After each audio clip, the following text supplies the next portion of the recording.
say Namo Tassa Bhagavato Arahato Samma Sambuddhassa 3 times. Namo Tassa Bhagavato Arahato Samma Sambuddhassa. Namo Tassa Bhagavato Arahato Samma Sambuddhassa. Namo Tassa Bhagavato Arahato Samma Sambuddhassa. Buddhang Saranang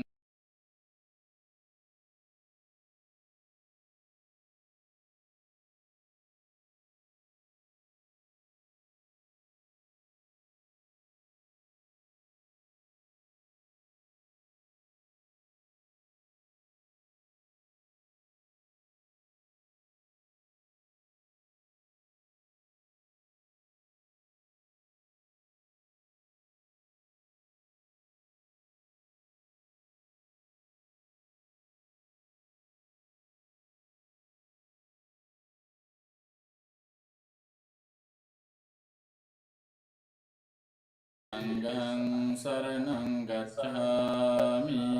Tiyampi Sanghang Saranang Gacchami. Tati Kibut. Tatiyampi Buddhang Saranang Gacchami. Tatiyampi Buddhang Saranang Gacchami. Tatiyampi Dhammang Saranang Gacchami. Tatiyampi Dhammang Saranang Gacchami. Tatiyampi Sanghang Saranang Gacchami. Tatiyampi Sanghang Saranang Gacchami. Panatipata Veramani Sikkhapadang Samadhiyami. Panatipata Veramani Sikkhapadang Samadhiyami. Adinnādāna Veramani Sikkhapadang Samadhiyami. Adinnādāna Veramani Sikkhapadang Samadhiyami. Kāmesu Miccācārā Veramani Sikkhapadang Samadhiyami. Kāmesu Miccācārā Veramani Sikkhapadang Samadhiyami. Musāvādā Veramani Sikkhapadang Samadhiyami. Musāvādā Veramani Sikkhapadang Samadhiyami. Surāmeraya Majjapamādattha.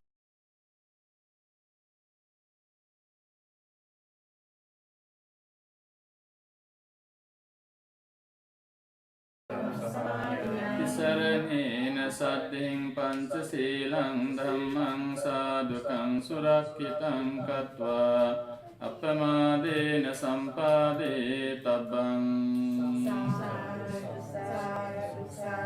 I'm holding no phone, Mommy.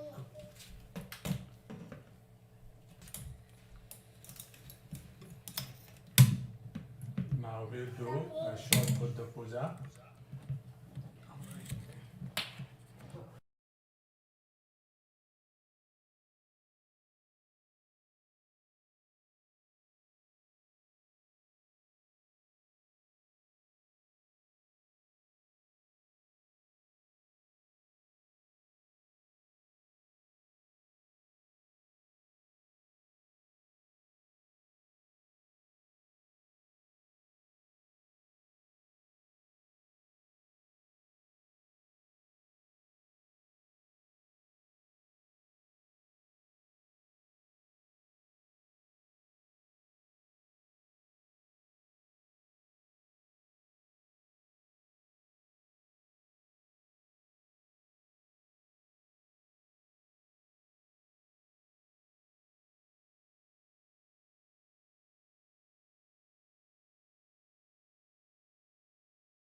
So you can, if you know the gathas, you can follow me.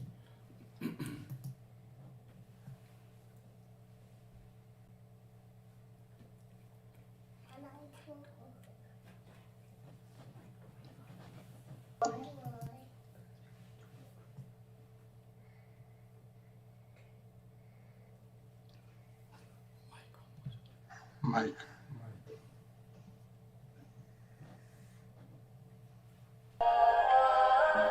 Mama.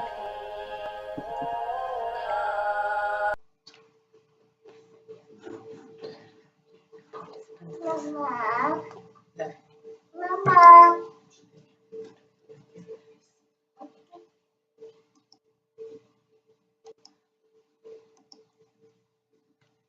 Close. You can also.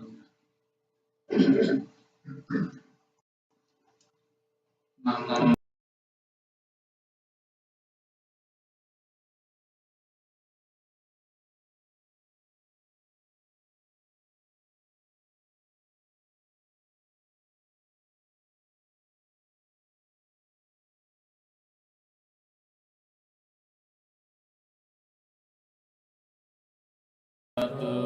Sama sambuddhassa itipiso bhagava arahang samma sambuddho vijjācarana sampanno sugato lokavidu anuttaro purisa dhammasarathi sattha deva manussanang buddho bhagavati swakato bhagavata dhammo sanditthiko akaliko ehi passiko panayiko paccattāṃ veditabbo viññuhīti supatipanno bhagavato sāvaka saṅgho ujjapatipanno bhagavato sāvaka saṅgho ñāyapatipanno bhagavato sāvaka saṅgho sāmīcipatipanno bhagavato sāvaka saṅgho yadidang cattari purisa yugani atta purisa puggala esa bhagavato sāvaka saṅgho āhuneyo pāhuneyo dakhineyo anjali karaniyo anuttarang puññakhettaṃ lokassāti ghanasārappadittena dīpena tamadaṃsina tilokadīpaṃ sambuddhaṃ pujayāmi tamonudam vannagandha gunopetaṃ etaṃ kusuma santatiṃ pujayāmi munindassa siripada saroruhe pujemi buddhaṃ kusumena nena puññena metena ca hotu mokkhaṃ upphaṃ milayāti yatāhi dhamme kāyo tathāyāti vināsa bhāvaṃ vandāmi cetiyaṃ sabbhaṃ sabbadhāni supatiṭṭhitaṃ sāririka dhātu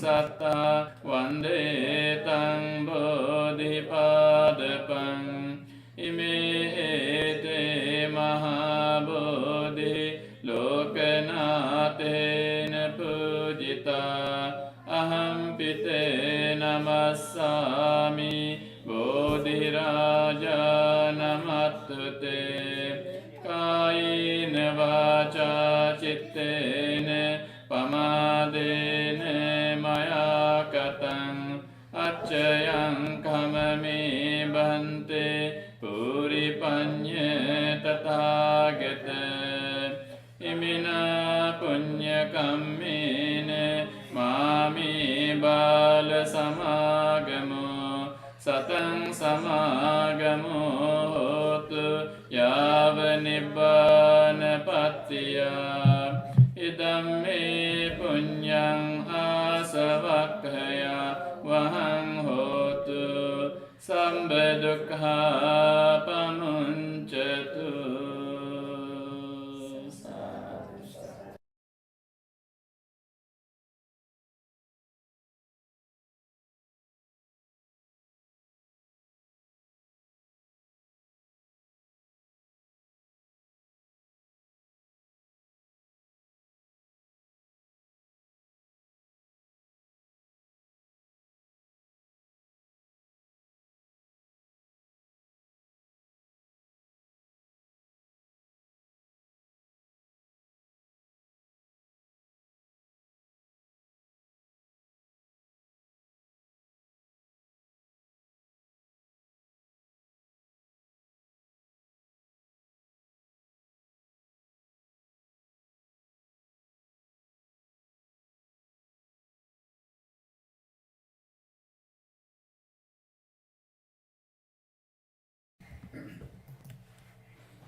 Where's Zoe?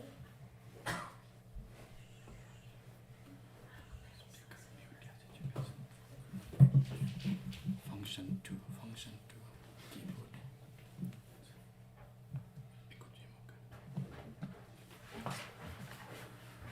So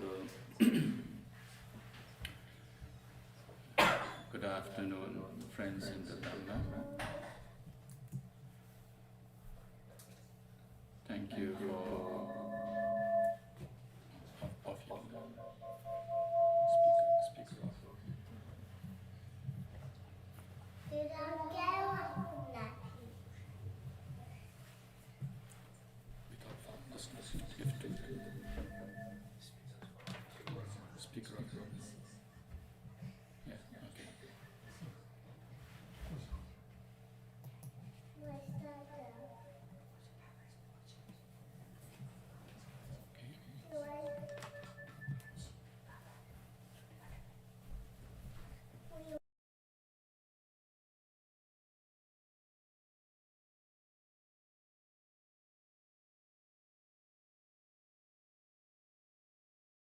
Do I eat it?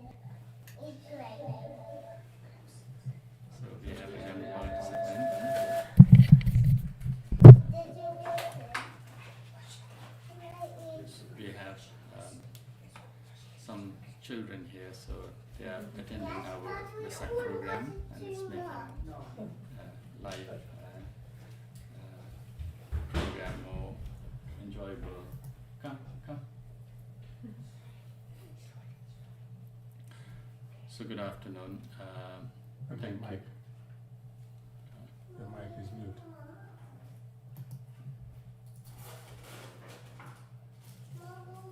So thank you for organizing this event.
So we apologize for this.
So we are going to now patiently listen to the Dhamma talk. Thank you for your patience.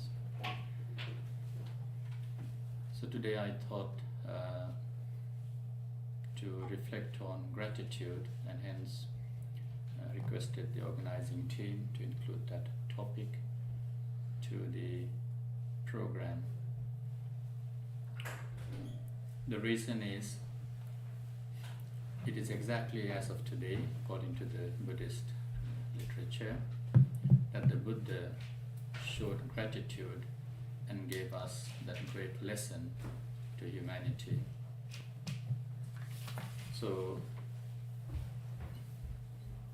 Vesak Purnima, or the May full moon day, is when the Buddha attained enlightenment. After sitting under the Bodhi tree for one whole week, the Buddha taught the entire humanity one lesson. Now we know the first sermon was delivered in the full moon day on the full moon day of July. So on the second week, which obviously commences today, if we were to go back 2000, more than 2,500 years ago, today the Buddha stood from his posture in which he attained enlightenment of the Buddha, that he stood and blessed the Bodhi tree, simply to show gratitude to the tree that sheltered him and gave protection and stayed company, and he respected the Bodhi tree by blessing the tree for a whole week. And this is the first lesson given by the Buddha to humanity. Even before he taught about the Four Noble Truths, he taught the world that we need to acknowledge the contributing factors, contributing people, what they did.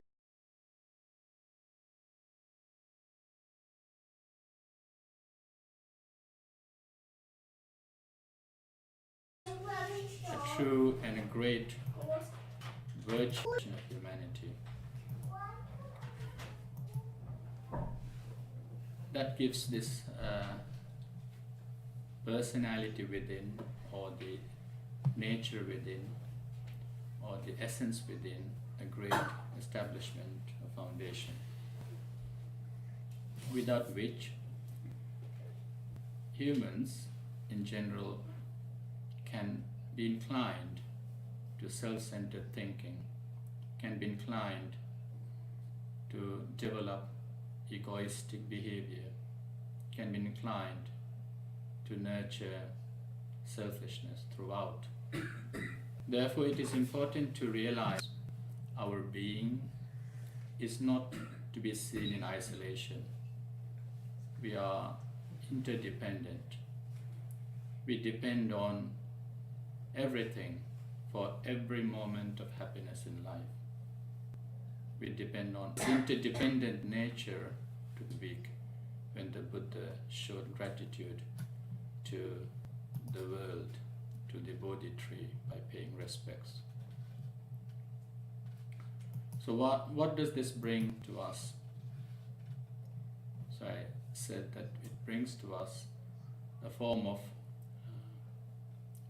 acceptance, tolerance, resilience, and many factors in humanity, in the world.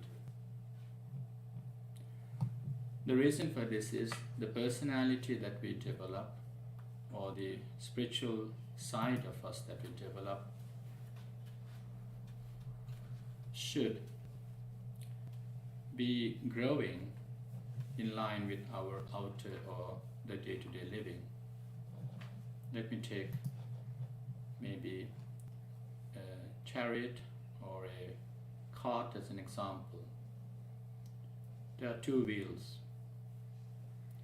If I say the left wheel is to do with our day-to-day life, day-to-day living with targets, seeking success, progress.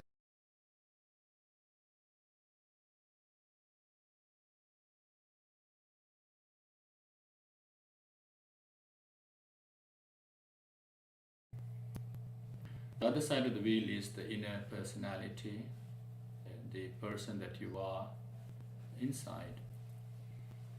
We spend so much time for the left wheel, but very little time for the inner wheel or inner personality. And if they both go side by side, parallel, if they both go in the same speed, so the one way to actually, if we just nurture the selfishness that we normally could be possibly developing, or self-centered thinking, then one side of the wheel goes faster. So the left wheel go very fast because we want to achieve everything quite fast. Maybe the success that we want in life is also there.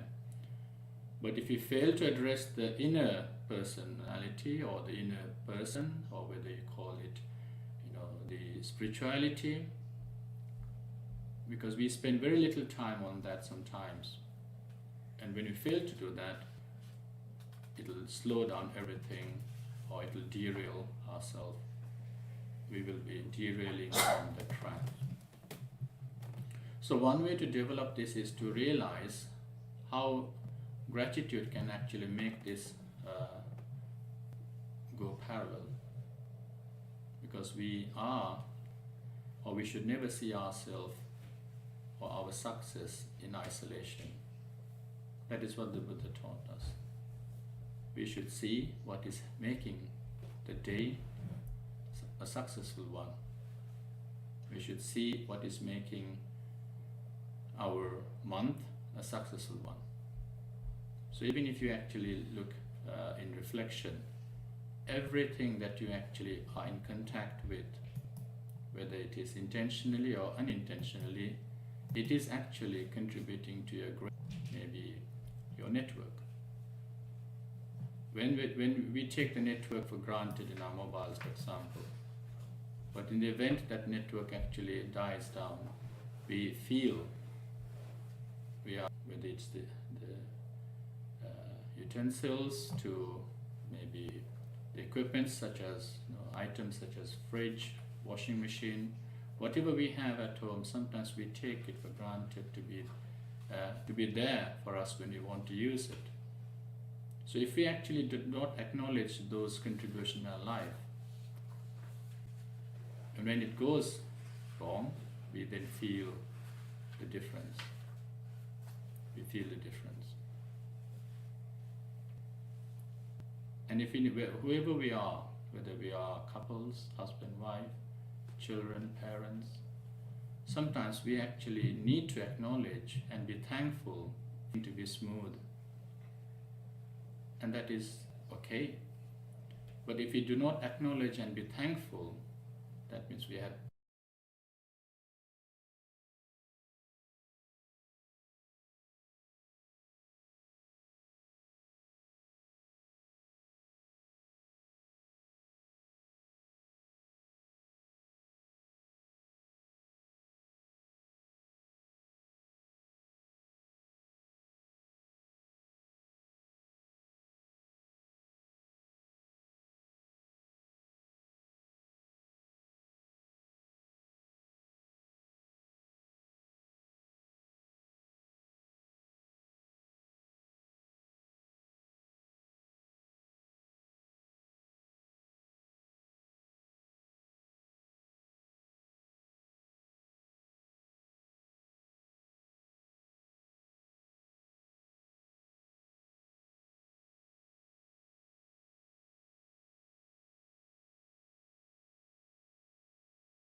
can't cook. When people offer food, I'm grateful. So if you start maybe even thinking from the time you wake up, what is making your day at ease? If you are a child, just be grateful that your parents are waking up in the morning to go to school, to be ready to go to school. Be grateful for the food that comes in front of you. Be grateful for the healthy food that your parents cook for you. Be grateful for the journey that or the effort they take to take you to school. Be grateful for the health that you already have, good health. Be thankful for that moment. And what is contributing to that good health? Perhaps everything, if you can see. So you have a shelter, you have all the things that you need at home. So essentially, perhaps what we sometimes seek is what we might categorize as unessential matters. And therefore, acknowledgement of things that we possess, acknowledgement of people, the company, the family that you have, acknowledging your siblings' support rather than conflict or disagreements. That makes us feel so satisfied and so this is not in something that you actually try to gain from acknowledging what you don't have and what you don't like. So be grateful to start off with. to your parents who give life to you, to your parents who actually looked after you, who reared you, who had a vision for you, and who did everything to make your life happy. Never ever forget that as a human. We need to then think about other people who have contributed to our successes, perhaps teachers, your elderly in the family, your friends, all the equipments, or even the scholarships or the fee that you actually got paid to do your education properly, and even the staff that you work with who makes your life enjoyable at work. And even if there are issues, think about the better side of them rather than actually just highlighting the negative side. And the street, the neighbor that you live in, the shop that you visit quite often, acknowledging their presence makes your life so easy and smooth. And that is why gratitude is the foundation for the wheel, the right wheel that I explained earlier. If you start oiling that wheel with gratitude, the journey becomes smoother and the journey becomes important. Essential value in human to be happy is to start thinking. Even you, when you wake up, think of 2 things that you are thankful for. Before you put your head in the pillow, think of 5 things that you are grateful for the day. Anything that actually made your life happy for the day perhaps will be a good in the end. With that short reflection, I take this opportunity for organizers of the Lumini Nepal Buddhist Society who have organized this virtual hybrid Vesak Purnima Buddha Jayanti celebration. Let's take the first lesson the Buddha taught us. It is as of today that the Buddha showed gratitude to the Bodhi tree. And let us also be grateful for everything, every contributing factors, people in our lives every day, and not to take things for granted. Thank you.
Chapter 1.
चित्त दुख्यो, मलाई पिट्यो, मेरो सामानहरू लुट्यो आदि इत्यादि मनमा आउने कुराहरूलाई बिर्सिदियो भने वैरभाव सदाको लागि अन्त्य हुन्छ।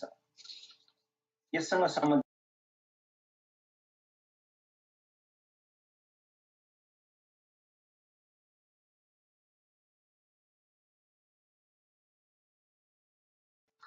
एक दिन केही भन्तेहरू भगवान बुद्ध कहाँ भेट्न आउँदा तिस्सा भन्तेसँग भेट हुन्छ। को हुनुहुन्छ? भन्ते हुनुभएको कति वर्ष भयो होला? तिस्सा भन्तेले म भर्खरै भन्ते भएको हुँ भनेर जवाफ दिनुहुन्छ। अनि आगन्तुक भन्तेहरूले त्यसो भए तपाईँले बिहारको नियम पालन गर्नु भएन नि, आफूभन्दा पुराना भन्तेहरूको आदर सत्कार गर्नुपर्ने भन्दा तिस्सा भन्ते घुसाएर भगवान बुद्ध कहाँ आफूलाई उनीहरूले असाध्यै चित्त दुखाएको गुनासो पुग्छन्। भगवान बुद्धले उसलाई सम्झाउँदै गल्ती तिम्रो नै हो, तिमीले माफी माग्नुपर्छ भन्दा ऊ माफी माग्न तयार हुँदैन। अनि भगवान बुद्ध भन्नुहुन्छ यो उसको धेरै पहिलेदेखिको बानी हो, यो उसले आफ्नो पहिलो जुनीदेखि नै लिएर आएको बानी हो। यस कथामा भन्न खोजेको कुरा आफ्नो मनबाट उत्पन्न हुने अहंकार त्याग्न सक्नुपर्छ, नत्र यसले गर्दा हाम्रो जुनीसम्म पनि दुःख पाउनु पर्ने हुन्छ। संक्षिप्तमा मैले बुझेको कुरा भन्नुपर्दा बुद्ध धर्म अध्ययन र शब्दको अर्थ मात्र बुझेर पुग्दैन रहेछ, आफूले अभ्यास निरन्तर गर्नुपर्ने रहेछ। सजिलो त छैन, तर प्रयास छोड्नु हुँदैन। धन्यवाद।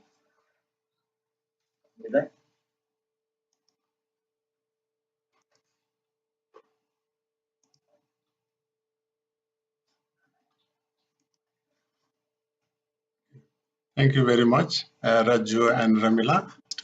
Okay, so thank you very much. That was from Dhammapada, although we had some technical issue, which, we are surrounded by still on. Okay, so anyway, that which is quite, Dhammapada, as we know that for Buddhist, it is considered as a handbook of Buddhist, that this Dhammapada, the stanzas are taken from almost all from Tripitaka, from various sutras and various Tripitaka books, texts. This accumulation, accumulating the good sayings are, compiled in this Dhammapada. So it's very worth reading book. And then a couple of gathas we try to share as a flavor. And I'm sure most of us have read Dhammapada, and you can read if you are, further interested in. So after this, we are now moving on to next talk, which will be on meditation. So meditation is a very vital part of in the teachings of the Buddha that obviously, I don't want to say much here because Mr. Asta Prajapati, who will be talking on, practical aspect in practicing meditation for many years and have been teaching meditation for a couple of years now. What are the difficulties and shortcomings that we face in his own experience? So in that way that we can relate how that while he was circumstance that people face to carry on meditation, because it's not easy. And then after that, we have who will be also addressing us on meditation and also conduct meditation for a short period. And then after that, if you have any question and answer, then we have some allocated time for that as well to discuss on any questions. And then after that, we will have a vote of thanks and Parita chanting by our Bhantes. So now, I would like to invite Mr. Asta Prajapati to give his talk, practical aspect of meditation, that I'm sure it will be quite enlightening. Namaste. Vandana Bhante. Namaste, everyone. It's an honor to be here. You can all hear me, right? Yes, yes. Share my screen.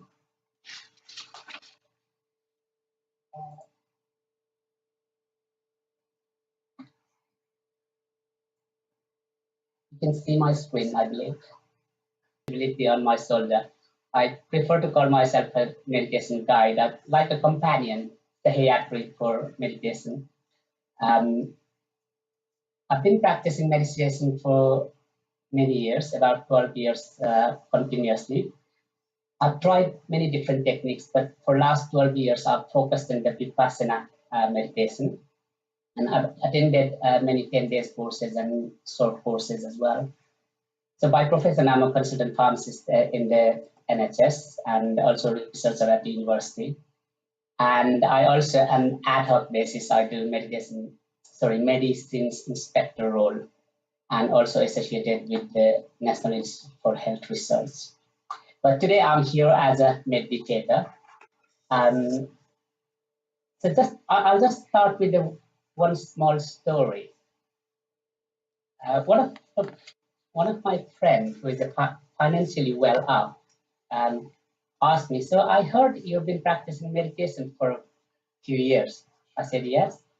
So you do quite a lot of meditations. I said, a couple of hours a day, on average 2 hours a day. And so you attended quite a few courses as well. I said, yes. And then he just calculated on his smartphone and said, okay, so the thousands and thousands of hours you spent on sitting down, closing your eyes that time, you would have got a new house, right? That's the perspective, right? We all have our own perspectives. We look at the fish. Now, for fish, water is the only world, right? They don't see the trees, they don't see the mountains, roads, and so on. So we all have a choice how we see the world, how we perceive, but our choice always have the consequences. But that's the action always have the consequences. So I leave it to you how we perceive our world. But that's the story of a lost house from a friend. Okay, I think earlier Sumana Bhante already mentioned about balancing two wills. I'm just taking that example. So say, for example, when we walk or run, we utilize both of our legs equally. We put effort into both our legs. It doesn't make sense to tie one of our legs behind our back and walk or run, right? But let's take this left leg as a material world, our jobs and family world, social world, and so on. Also known as a sixth sense world. And I believe it's in Pali it's called samuti or relative reality. Now let's take right leg as a meditation or more of an inner world, as Bhante Sumana earlier said. And I think in some of the Dhamma, it's used the paramata or absolute. We spend majority of our waking time, and that to me doesn't make sense. Because as Lao Tzu said, if we correct our mind, the rest of the life falls in place. So when some people say, "Now I don't have time to meditation," for me, meditation precedes. And earlier, gratefully, Vasu and Ramila said about the first verse, right? Mind precedes everything. So it seems a bit bizarre to me that we are ignoring the meditation or the inner part of our world. Okay, that's me anyway. So why we don't think about the both legs or the inner and outer world? There are lots of things we fear, right? As you can always visit. And when somebody even tries, they sometimes complain about falling asleep, not being able to focus, or getting overwhelmed. And what meditation going on, right?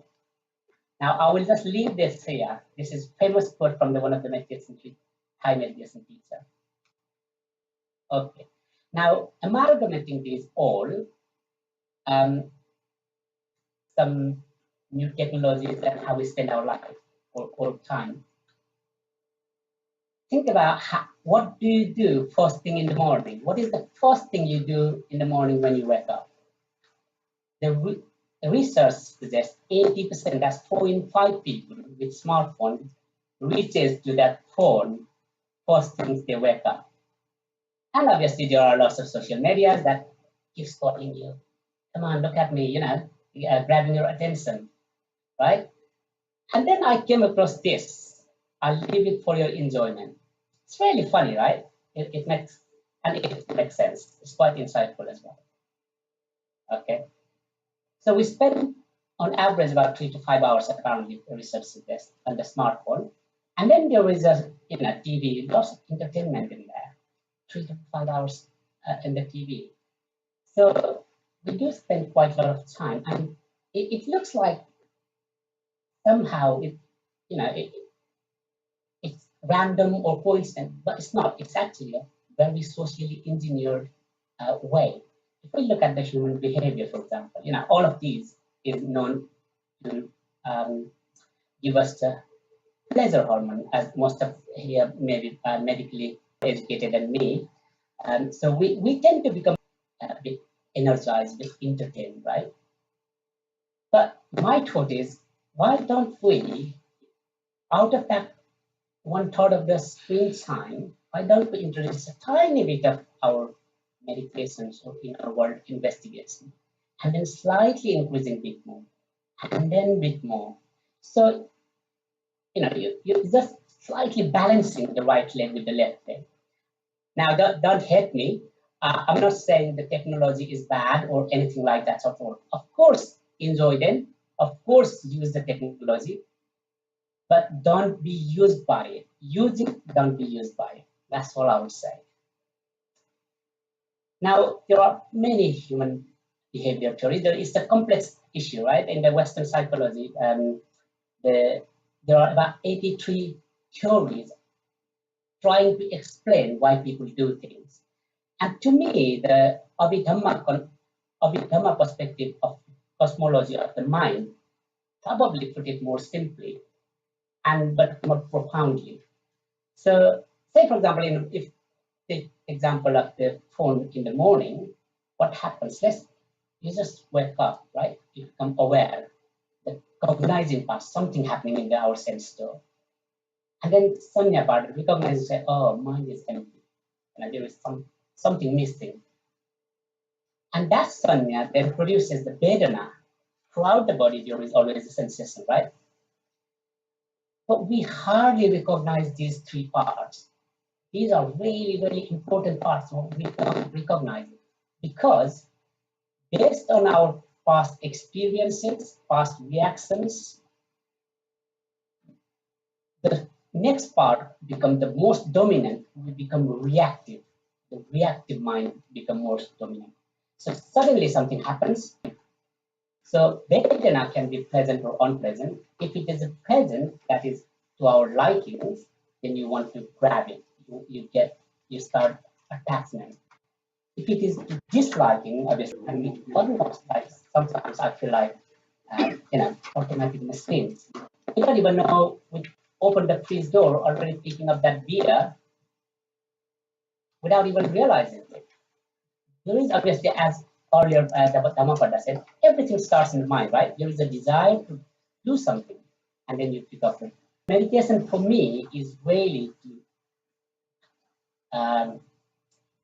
more responsive. We become more aware of all the activities that going through our mind. That's the desire starts. Okay, immediately the desire starts. You can be aware. Okay, there is something going on. And if you start at that early stage, it is much easier to not react and be responsive. Okay. Now, some of the tips, hopefully, these will be helpful to many people, hopefully. I've given an acronym called MERO. Now, in the Buddhism, we call it anatta, nothing is mine, right? And this hopefully will help you. MERO. So there is nothing mine, it's all yours. So, what is motivation, environment, routine, and observation? Let's look at each of them individually. So first things, I suppose, the meditation, first people call it, why meditate, right? And obviously this occurs to me as well. But nowadays, when somebody asks me why meditate, my answer is why not? If we look at things, this mono upangdamadama, right? Mind matters most. Mind precedes everything else. So it should really be the priority to correct our mind or the processes in the mind. So why not? But obviously, in the higher goal, higher level, the motivations to meditate is really to get rid of the impurities like greed, hatred, and illusion, which is the root of sufferings. And for me, it's like, we all take shower in the morning or take bath. We cleanse our external body, but we hardly look at the inside. So for me, meditation is really like, it's almost like it become a habit. So you meditations becomes like, before you do anything, you start meditations. But obviously, many healthcare professionals here and lots of may have done a lot of research, but there are a very good high-level evidence suggesting many physical and mental health benefit of meditations. We can just go into PubMed and you come across thousands of papers in there. So I won't go into that. But again, I think why meditate becomes one of the key questions. And this is where we need to really be grounded into or have a foundation. Why am I doing it? Is really important. So I think in the bottom line, at the higher level, is to remove the impurities from our mind. Now, does anybody has a room like this? I bet nobody does, right? It's a bit clunky, it's a bit cluttered, disorganized, everything everywhere, right? We all want our room like this. So remember, these both rooms are exactly same room. I mean, same room, but just the different, organized in a different way, put things in the different stuff, setup. Now, what if I say this is the mind before meditation, like this? I'm sure we don't, right? But because in our mind, we don't see it quite often. And as they say, out of mind, out of sight, out of mind, right? If you don't see it, and because it's so difficult to see within our mind, it doesn't become a priority. But it shouldn't it? If we can't, I think the motivation is really about, why do you take shower? And obviously motivation has to come from within, but it can be not from outside. And one of the things I think within Nepal Buddha Dharma Society has done the monthly Dhamma talk. That's really great way to motivate ourselves to look within, to investigate within.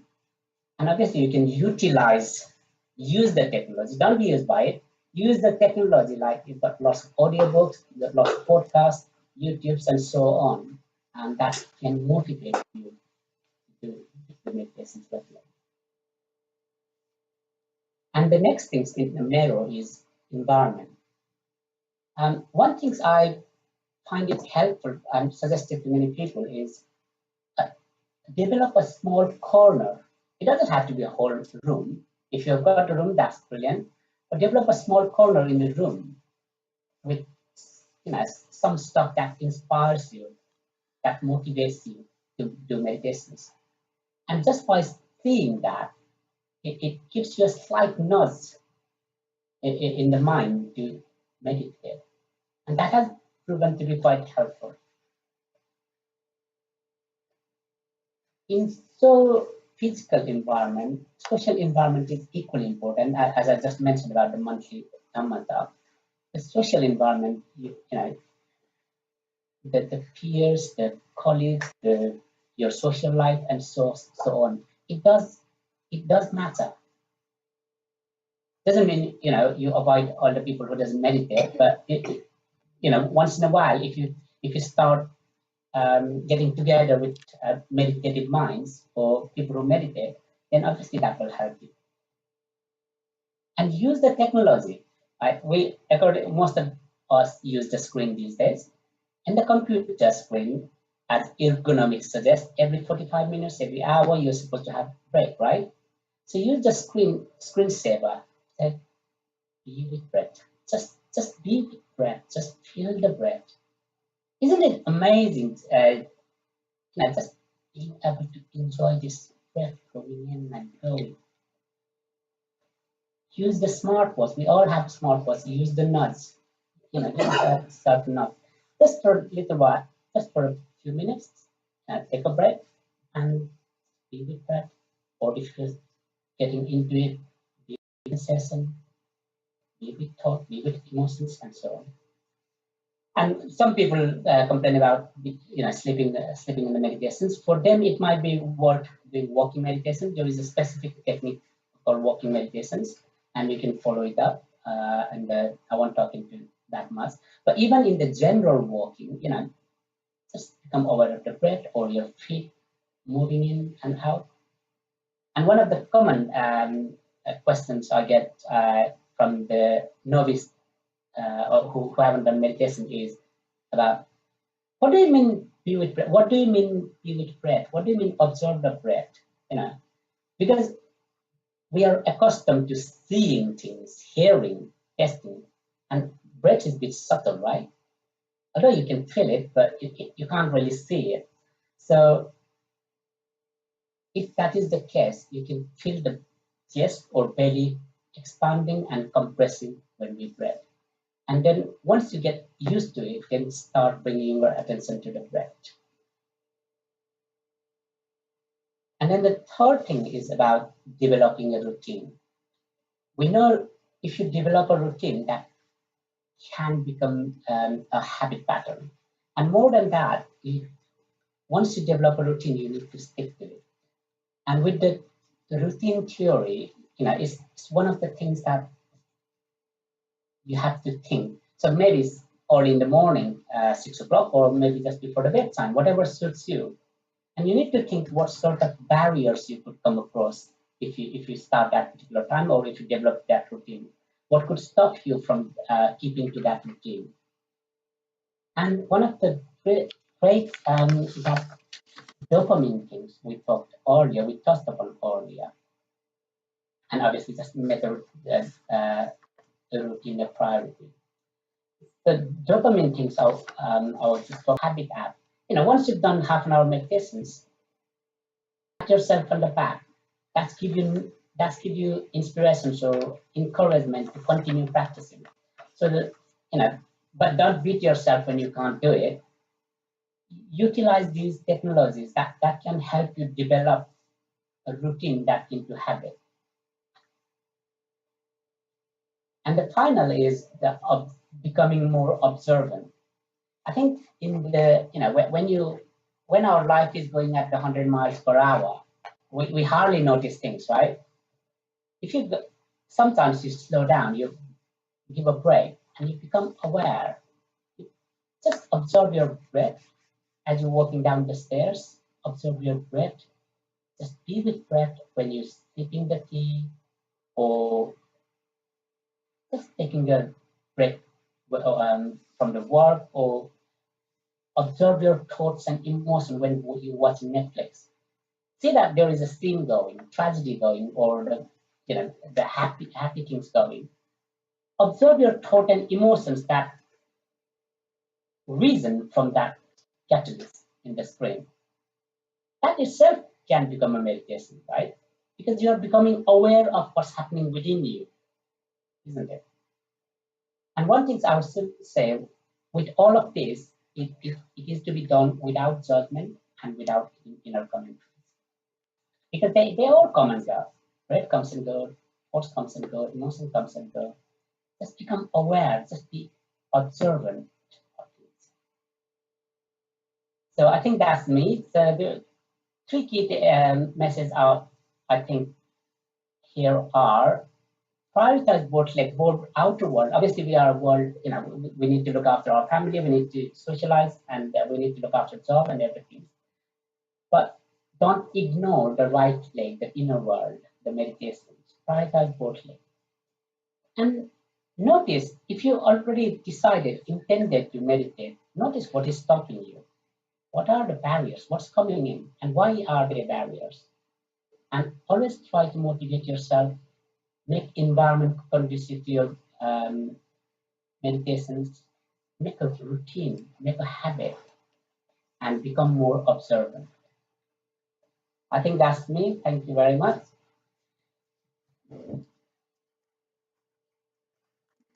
Also, Thank you, Asta Prajapati-ji. And that was quite helpful. By imagining, by discussion, all these things, the knowledge, ideas, such as just now we heard Asta Prajapati-ji, his experience and ideas. But at the end is the practice which give us that flavor or the experience. So that's why in Buddhism, meditation is known as a bhavana, bhavetiti bhavana.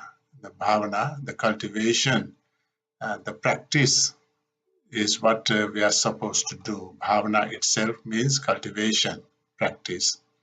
So although in the English term we say meditation, which is important, and now to follow that talk, which our Bhante Susan Kirti from Scotland will be also talking on meditation with as a Bhante, and then also he will be conducting meditation for a short. So I would like to invite Bhante. After that, we have a question and answer. So if you have any questions related to today's talk, which is Bhante Sumana gave talk on gratitude, as well as we had a Dhammapada talk and also the talk from Astaprajapati. So now I would like to invite our Bhante Susan Kirti. Bhante? Where is Bhante?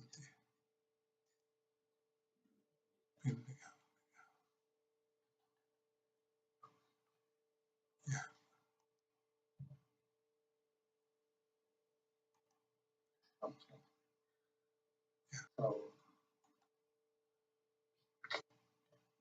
thank you very much for inviting me to speak a little bit on the meditation and conducting the practice. I think on a meditation acronym, how you can practice, is a technique to calm the mind and the body.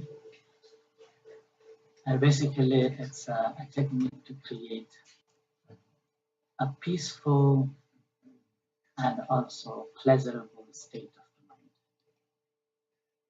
So it's like going on holiday. And it is also a way that one can experience something very different than usually we are experiencing. It's like a spiritual awakening. Things that we see normally after meditation practice, you will see in a normal days, in a worldly, and you feel more connected. And meanwhile, you are not attached to it. It's like everybody is looking for peace of mind. And when we talk about this peace of mind, that basically means there are many conflicts like that we are facing. So with this, we're basically facing so many troubles, and as a result of that, the way we are perceiving this worldly affairs are very different to someone who is practicing meditation and someone who doesn't. A person who never practiced will take it as a terrible moment, terrible time. whereas a practitioner will take it as an opportunity. So as a result of that, we gain a peace of mind is nothing more than just living a peaceful life. And which again, we have to remember that it is not a freedom from conflict. It is not freedom from those thoughts, but simply developing a skill to live mindfully, in this frantic world. And some people even say that the meditation is stop thinking.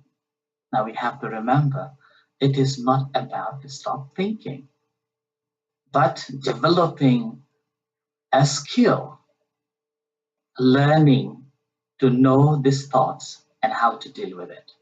Understandable medicine.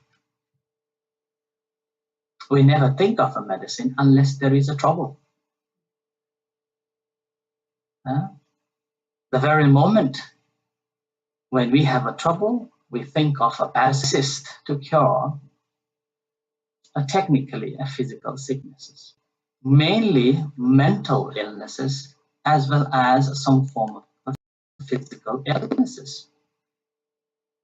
And which again we can find hundreds of papers online that recent studies have found how much mindfulness is helpful for both physical and mental development and overcoming sicknesses, certain sicknesses, and also ability to live and thinking of all other ingredients. What ingredient should I put? Some spice and so on. Or should I grill it, or should I barbecue it? It goes on. No, we just see, oh, fish, that's it. Now it's gone. Just a river flow. Our mind is also like a river flow. Our feelings are also like a river flow. Nothing more than that. So all what we do is being a proper observer rather than absorbed with it. So be a good observer, and then nothing can affect you. You will be happy like a bunny everywhere all the time. So with this reflection, I lead you a meditation. Okay, so as you hear the gong, sound of a gong, just take your time and just reflect yourself, and I guide you through.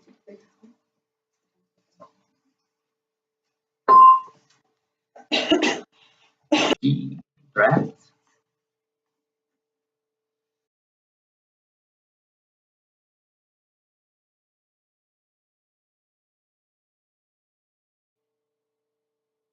Remember, there is no thinking.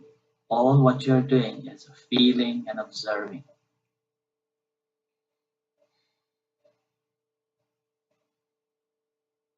If you can't pay attention to the breath, that's fine. So we are directing our attention to the breath and aware of that breath through the feeling. It helps us to understand interconnection between our consciousness, feeling, and the breath or the body. At this time, whatever is happening, just know.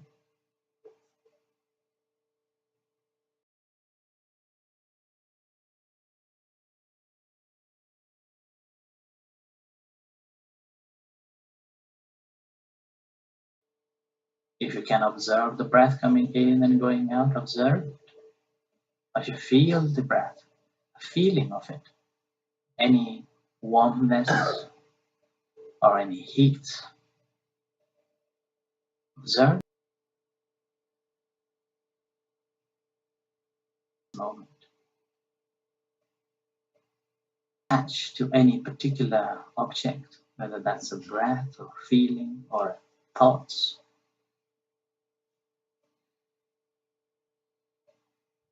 Object, you are not seeing the reality.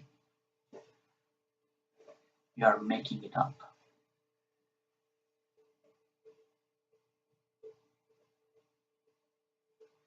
And despite of that effort, often into different stories, lost into the thoughts. And that moment, again, calmly, peacefully observe, acknowledge this.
Doesn't matter what arises, the matter is knowing.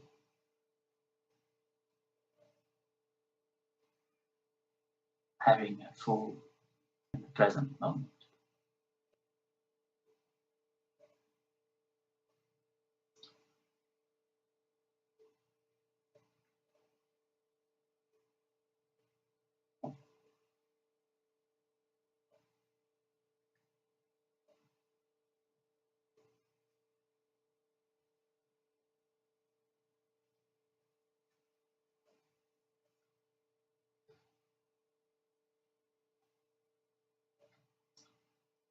So now we're going to stop meditation. So bring your attention to be mindful of your hands,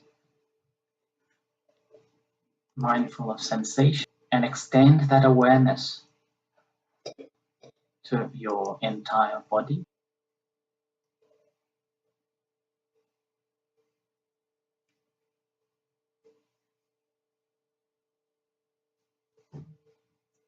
And bring that attention to your eyes,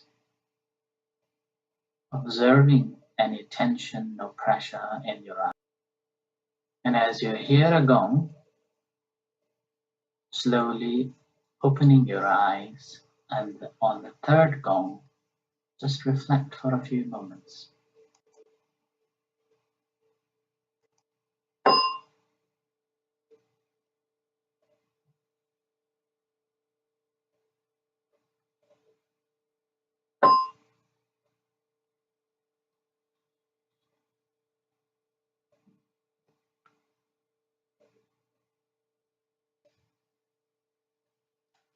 All be well and happy.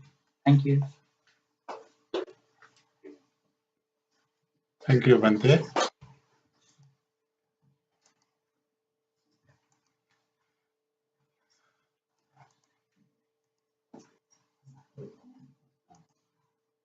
Thank you very much. That was thank you very much. That was Bhante Sujan very kindly conducted meditation. So now we are totally relaxed with the Zoom, and also over the Facebook or YouTube, you can put a question through. Inside today is our Vesak Purnima, that our celebration. We bring a magazine, our Lumbini magazine, which is this is the magazine that if it was in the hall that we conduct, that we will have a hard copy in everybody's hand. So you can see like this at the moment now. This is this year's our magazine, and of course digital copy is available. That after today's celebration, that we will be sending via email and various other ways. You can have a digital format, as well as if anybody needs hard copy, obviously you can contact us to the society that you'd like a hard copy to read, that which we can make available. Otherwise, a digital copy is a digital age. So it's a 28 pages magazine, which obviously you can't read. This is just a glimpse of the magazine. So that is to coincide that we bring this magazine every year. And as I said, there will be any questions if you have now that we can discuss that. We have allocated some time for question and answer. And after that, Bhantes we have a Bhante Sumana, we have a Bhante Suzana, and also I think I saw Tissa Bhante also joining us from Nepal. I think he might have gone. Anyway, so we have two Bhantes here with us who will be chanting Paritta to bestow upon blessings upon all of us. So in a Zoom, if you have any question at the bottom, there is you can raise your hand or discuss for a few minutes. I'm going to unmute you all, that then you can okay, I have allowed that facility, and if you want to put any question or answer, we can spare some time. You can unmute and put your questions. Okay.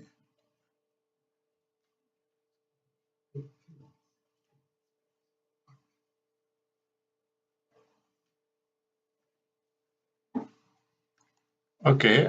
While you are thinking of any question, so the celebration of Buddha Purnima, Vesak, is of course the full moon has passed by, which was 16th of May. But however, in Buddhist countries, that we do not stick with that day only. In Nepal, we have like a whole week. We have a celebration done. That if it is in Radio Nepal, they will have a whole week. The prior to the full moon, that we have Buddhist programs on Radio Nepal for a whole week. In the same way, marking the Buddha Purnima, Buddha Day, the various activities are done throughout the week or month. So there is no hard and fixed date, because for the Buddhists, this is just a day to reflect. It doesn't stop us, because as in meditation also we heard Bhante and Asta Prajapati Ji as well, that to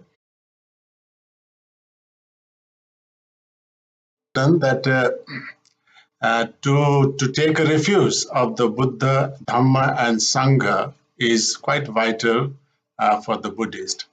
Nathime saranang anyo, Buddha is my refuge. Nathime saranang anyang, Dhammo me saranang varang.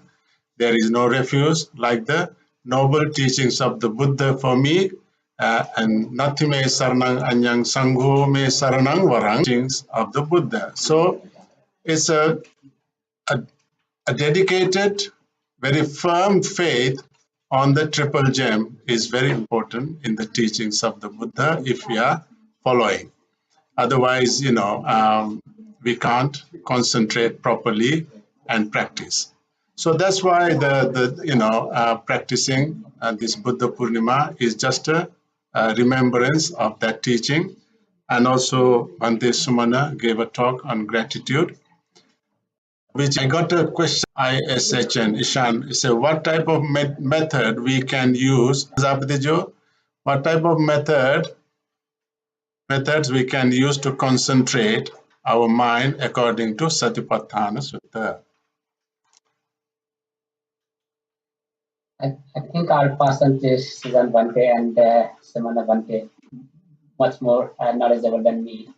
But I focus mainly on in the Satipatthana Sutta, I think the 4 stages of sitting, lying down, walking, standing, and the breath meditations. But I'm pretty sure.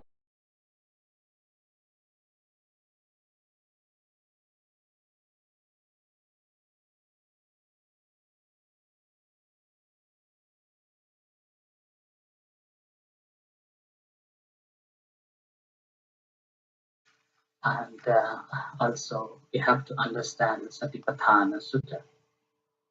When we talk about the concentration, and that means we are focusing on one particular object so that our mind will be concentrated. And in that, only one thought at a time. But from the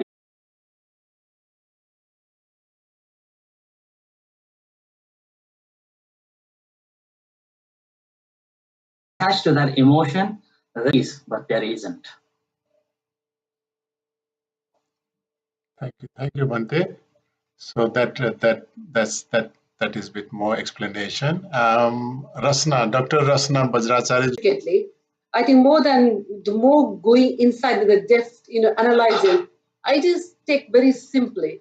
Just sit down 5-10 minutes or 20 minutes, 30 minutes in the morning. Just look into your own breathing in and out to answer to yourself. This is what I have, practically on meditation, because it's an English word in my understanding that where to focus on one object is what meditation is known in English term, and whereas in Buddhist term is the vipassana as Bhante. So the meditation can be while we are having this talk, while we are having this today's program, as well as at the same time what type of feeling and thought going in my mind can be, observe surrounding, your feeling, your sensation, your thought, your sound, everything can be, vipassana, to see as it is, can be a meditation.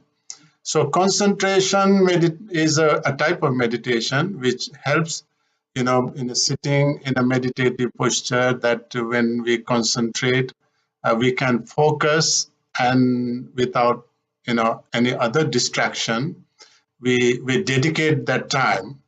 As a practitioner, it helps to focus and give more time to meditate. But actually, as we develop that, the whole 5 indriyas, whether what we are seeing while walking on the street, what we see, what we hear, how we feel, even while eating, what we taste, to reflect, to contemplate, without getting distracted with the attachment and greed, and obviously with the delusion, the aversion, anger, dislikeness, all this comes. So the vipassana, as Bhante already said, dithe ditthamatang, when you see just without labeling it, That's where liking, disliking all comes. This is just my reflection. If any additional thought you would like to add, Bhante? I just want to say one very simple thing for Isan. You don't need to concentrate on anything. You just sit at least 5-10 minutes and see what things goes in your mind. Just look at your own thoughts. That will itself will be a meditation. Right, okay. Isn't it, Bhante? Let me say a little bit on that, okay? Meditation is a technique, okay? And on that technique, there are so many tools. And one of them is concentration. Meditation is basically means to think, and concentration is basically to think. Okay, so it's just a matter of working or playing with the words. But when we talk about the Buddhist meditation, there is a word called a bhavana. Yeah? So bhavana means cultivation, which is completely different than in English, other translations. Okay? Not a concentration, not a meditation. It's a bhavana. That means you are cultivating towards the good thing, wholesome thing. Okay? So we are simply getting rid of anything that is akusalas, unwholesomes, and developing the wholesome or kusalas. Here comes the bhavana. Okay? And in the bhavana cultivation, and this is called samatha bhavana and a vipassana bhavana. Now here samatha bhavana is known as the concentration, okay? But in a real sense, we are cultivating our mind from wild to controlled mind. That's simply to not let it go in the unwholesome activities. So preventing from engaging in any other unwholesome activities and developing towards the wholesome activity. And that is the bhavana, samatha meditation. So that's where we are having the concentrated mind. That's English term. Right? So that basically we are keeping our mind on the wholesome state of activities. And whereas the vipassana bhavana is you are cultivating to see things as they truly are, how things work, how things connected, and how much you are attached to, and how or from your experiences perspective, or you're seeing it in a universal perspective that is beyond of any culture, any background, any experiences, but the true sense of it. That's why even the Buddha said, whether Buddha arises or not, this truth is there. And that's sort of a knowledge that we have to develop, to see things as they truly are. And that is the vipassana bhavana. And by cultivating this understanding of the wisdom helps us to be free. And that is the ultimate goal of a Buddhist practice. Okay, thank you. Okay, thank you, Bhante, for enlightening furthermore. Okay, so now Ishan again writes, obviously, I think he got lots of questions going through his mind. He says, without concentration, we cannot do activities properly. Is it so? And at the same time, I'm reading this message through Ram Babu Thapalia says, I guess we can offer gratitude in 3 ways, by bhavana, by word, and by gift. First, 2 are beneficial to the person who offers it, but the gift, we more this please.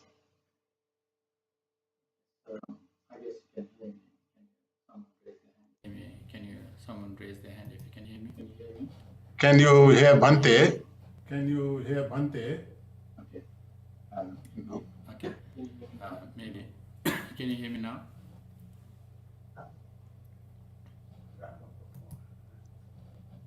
Okay, Bhante is asking, can you hear Bhante Sumana? No, they can't. No, they can't. Can you hear me? What about now? No, Cha Sankasanam. Okay. Can you hear me now?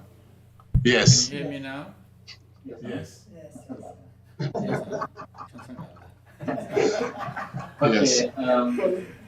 Okay. Yeah, I think. Yeah, I think.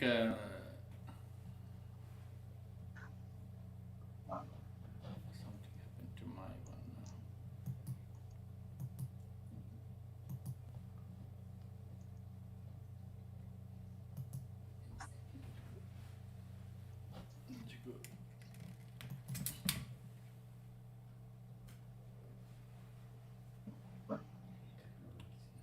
Wi-Fi. Internet. Internet. Okay. Right. Okay, can you hear me now? Can you hear me now? Yeah, you can hear me, yeah? Tad. Yes. Okay, so Okay, now, so my topic was about my topic was about learning how to be grateful, and the Pali word is katanyu. Kata means done, new means knower. So knower of the good done. And that doesn't necessarily mean you have to give someone. And if you give someone, maybe that shows your appreciation in a very different way. The two examples that I want to share, the first one which I said is for the Buddha, just acknowledge that there was support, and the literature says he blessed the Buddha tree by just looking or staring at it without blinking his eyes for the entire week. Another example I want to think of is when his aunt came to get permission to go to simply say, got permission to Parinirvana. It is in the literature, he went towards the gate, up to the gate, and just saw her go. Now, those are a few just examples. So the receiver, obviously, the giver should not necessarily have to, in a sense, expect something in return, which also talks about the level or the level of mindset the person has developed. So giving doesn't necessarily mean expecting something in return, but the receiver should be grateful for any acknowledgement. It is in terms of the reason why you have to develop gratitude. Okay, so gift is not a necessity in the type of gratitude that I mentioned about being, having developing. It's simply realizing the contribution, realizing the input that the person might give to you as a person. And if you take a home context, the gratitude, maybe the word I'm looking for is grateful acknowledgement, which maybe from culture to culture there is a different interpretation on how we should show our gratitude, how we should be grateful. But in the context, how the Buddha says katanyu is katanyu katavedi pugalo dulago lokasmi, which Amriju earlier reminded, to be knower of the deeds done, to be able to even be grateful in that context. So I think the receiver should be humble if there is a gift style of appreciation, but it is not something that one should expect in return, and that is where the giving is really, really fruitful. A parent never expects anything in return, but it is the duty of the child to feel grateful for everything that the parents are doing. And therefore, when the giver does with kind heart or with any sort of gesture, it is the recipient of the support that I was trying to highlight today, not necessarily exchanging gifts by all means. So I hope I have answered the question, but if you would like me to, can I go to the question again to see what the question is?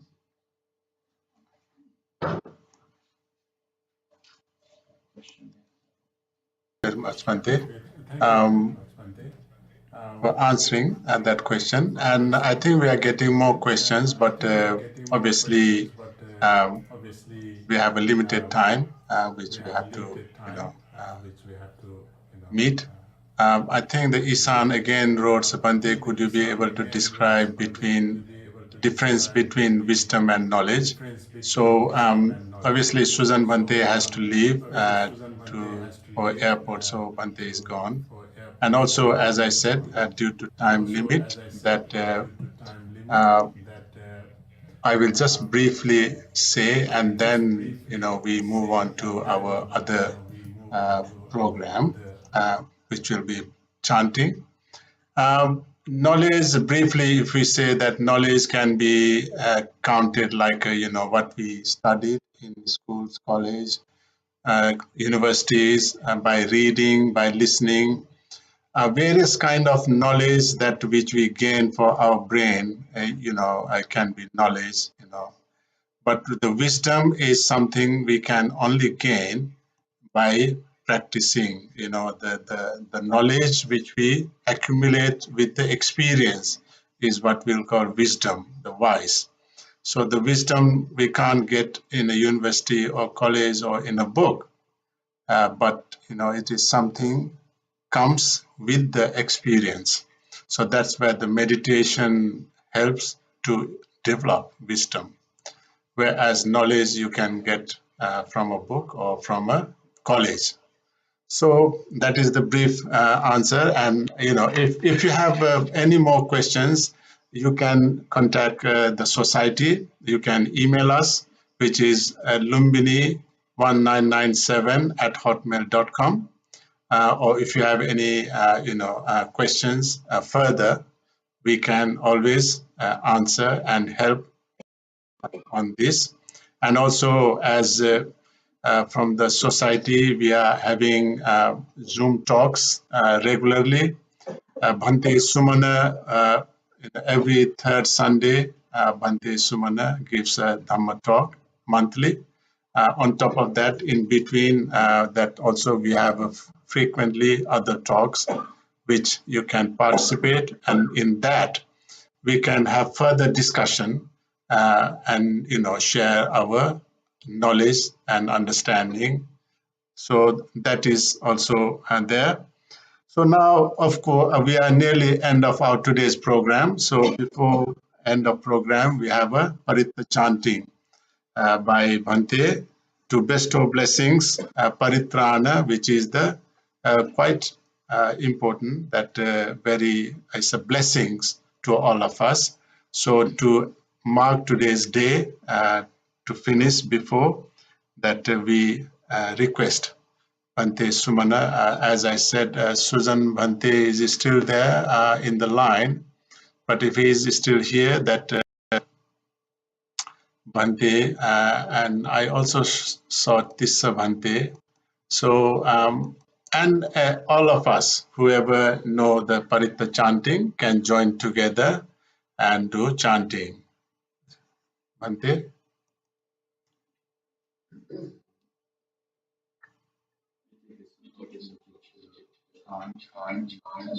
Bless you all, participants here at Vihara as well as online by Zoom.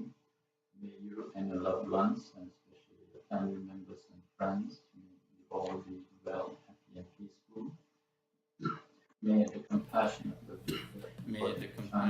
Buddha embody chantings be uncertainty that we sometimes face, that as well as may you have the type of happiness that everyone can also take as an example and aspire for.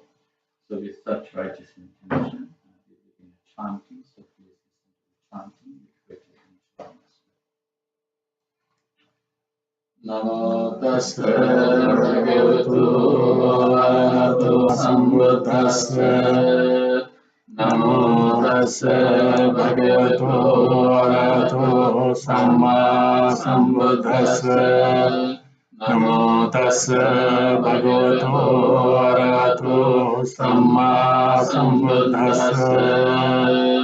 Yang kinciritam idavauram vasake suvayam vatanam pamitam Nano samangati tathagatena idampi buddhe ratanam panitang etena saccena suvatti hotu ayam viragam namatam panitang yadajjaya sakya muni samayito Natena dhammena samati kinci idampi dhamme ratanam panitang etena saccena suvatti hotu Inam puranam navannati sambhavam viratta citta etike bhavasmin Tekhina vija viruli chanda nibbanti dhirayatayam pradipo Sange ratanam panitang etena saccena suvatti hotu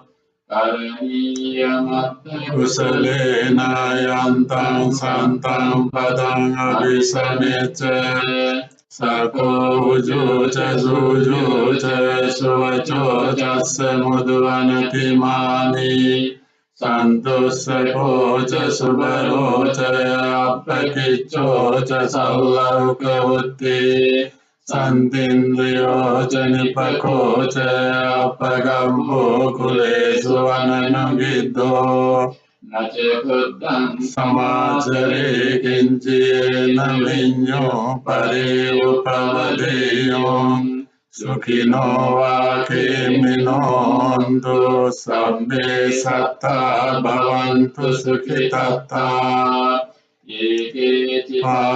Panabhutati tasavata varava anavasesa Digavaye mantava majjimarasa kanukatula Dittavaye vaddhittaye chadure vasanti avidure Bhutava sambhave siva sabbe satta bhavantu sukhitatta Naparupam nikumbeta nati manyeta katta chinanganji Vyarosana patika sanya nanya manya sadukha micheya Madaya dhaniyam putta ayusa eka putta manurake Evampi sabba bhutesu Manasambhavaye aparimanam Mettanca sabba lokasmin Manasambhavaye aparimanam Buddham adocetiriyanca asambhadam aviram asapatam Itanjaram nisinno asayano artaviddo Etam satim aditya brahmanetam viharam vidamago Vitenja anupagamma silavadasanena sampanno Kamesu vinaya gedam nahi jatu kappaseya punaveti Etena satcha vajjena sukhaho prasamintute Etena satcha vajjena bhayaho prasamintute Etena satcha vajjena rogaho prasamintute Sabbe buddhanubhavene sabbe dhammanubhavene Sabbe sanghanubhavene Buddha ratanam dhamma ratanam sangha ratanam Innam ratanam anubhavene Chaturasiti sahasra dhammakkandanubhavene Ichakattayanubhavene Jinasavakanubhavene Sabbete loka sabbete bhaya Sabbete antaraya Sabbete upadava Sabbete dunnimitta pete ave mangala vinasantu. Ayu vaddeko, dhanya vaddeko, siri vaddeko, yasa vaddeko, bala vaddeko, vanna vaddeko, sukha vaddeko, hotu sammata. Dukkha bhaya vira, sukha sabbi vaddava, aneka antaraya pi vinasantu jitejasa. Jaya Siddhi Dhanam Labham Swati Bhagyam Sukham Balam Siriya Yucha Vannoche Bhogam Buddhi Jaya Sava Satavasa Chayuche Jiva Siddhi Bhavantu Te. Sadhu, sadhu, sadhu.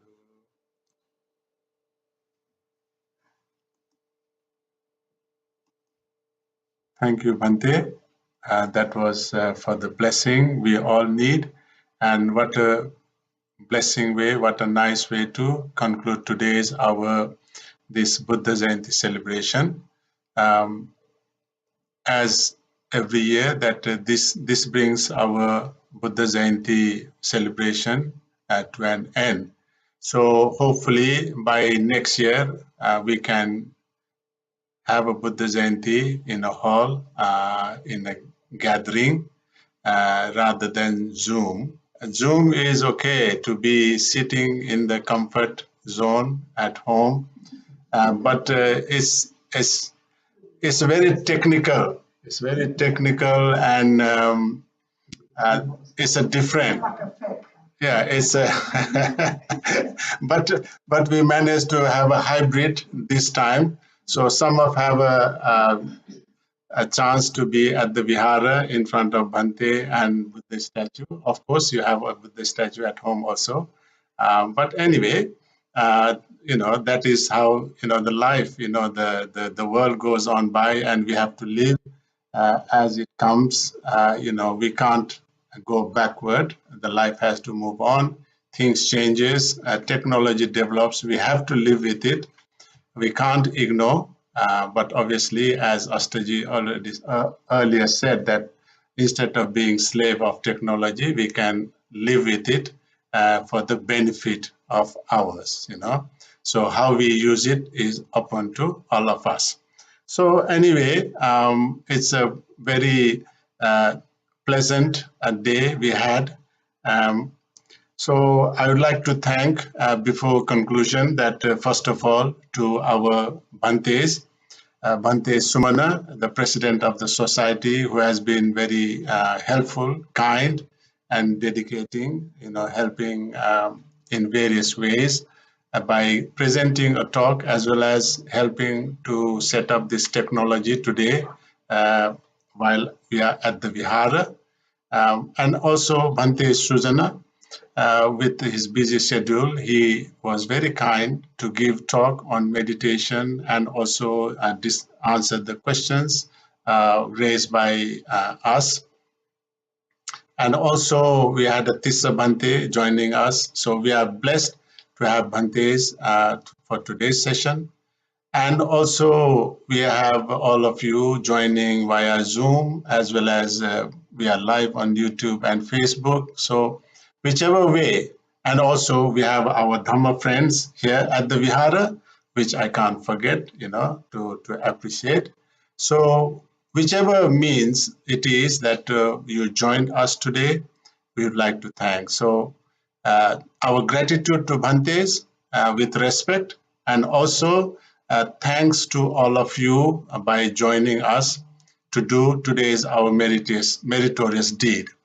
As in the teachings, it explained that purity of mind is the very vital thing that we discuss about thought process, how thought arises, and the same time to divert it, to channel it into the proper way is where, by practicing such type of, Buddha Puja, listening to the Dhamma talk, discussion, participating, sharing ideas, views, to clarify things and develop the wholesome thoughts itself is a punya. So in the way of our bodily action, our speech, as well as our thought process. That's where we try to make it wholesome, is what kusala punya kusala kriya. So we generated to say today the purity punya in various ways, by observing 5 precepts, by listening to the Dhamma, by discussion, by listening to the chanting, and also by meditating even for a short, that we accumulated what purity of mind, kusala chitta, kusala kriya, is what we call good karma. Yeah. So this can be a blessing to all of us, to bring our life, to blessings, by overcoming all type of evil thoughts, evil ideas, and also, bringing us health, physically, mentally, happiness. So to bring our all success in our whatever we are engaged with, in our life, our job, our family, in every way, let us be blessed by this. And at the same time, may our family members also be blessed and happy. And at the same time, we remember our departed relatives. May they also be happy and well wherever they are. So by these thoughts, I would like to conclude today. May the Buddha, may the Dhamma, and may the Sangha triple gems blessing be upon us. Thank you, and have a wonderful day and wonderful life. Bhavatu Sabba Mangalam. Thank you.